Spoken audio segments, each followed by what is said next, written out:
নমস্কার, আমি স্নিগ্ধা। আশা করি আপনারা সকলেই ভালো আছেন এবং আজকে আসলাম আপনাদের সাথে আরও একটি নতুন ভিডিও ভাগ করে নিতে। এটা আমার বাড়ির শিবলিঙ্গ। বিগত ৩ বছর আগে এই শিবলিঙ্গটা আমি তারকেশ্বর থেকে বাবার কাছে বেশ বায়না করেই কিনেছিলাম। তখন দু ধরনের শিবলিঙ্গ ওখানে বিক্রি হচ্ছিল, এক কালো রং করা, আরেক এরকম। তারা আমাদের যথাযথভাবে বলে এটা পাথরের শিবলিঙ্গ, কিন্তু বাড়িতে এসে আমরা উপলব্ধি করি এটা পাথরের তো নয়ই, এটা সিমেন্ট বালি দিয়ে তৈরি ছাঁচের শিবলিঙ্গ। তখন ভেবেছিলাম শিবলিঙ্গটার গায়ে শুধু একটা কালো রং করে দেব, তাহলেই হয়ে যাবে।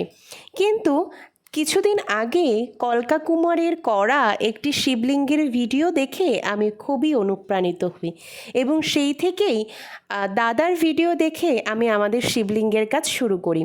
জন্মাষ্টমীর আগের দিন আমি এই কাজটা শুরু করেছি, আর আজকে অর্থাৎ 18 তারিখে এই কাজটা পরিপূর্ণতা সৃষ্টি হয়েছে।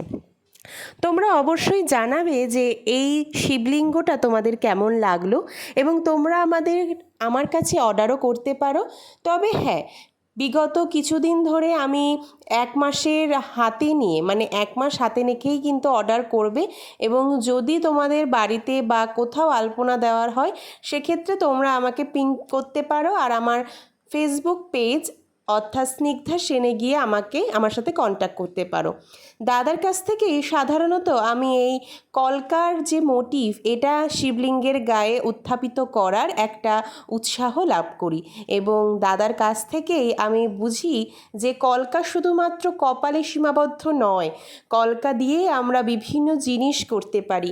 দাদার এই কলকার থিম নিয়ে যে সমস্ত এক্সপেরিমেন্ট, সেগুলো কিন্তু আমার খুবই ভালো লাগে।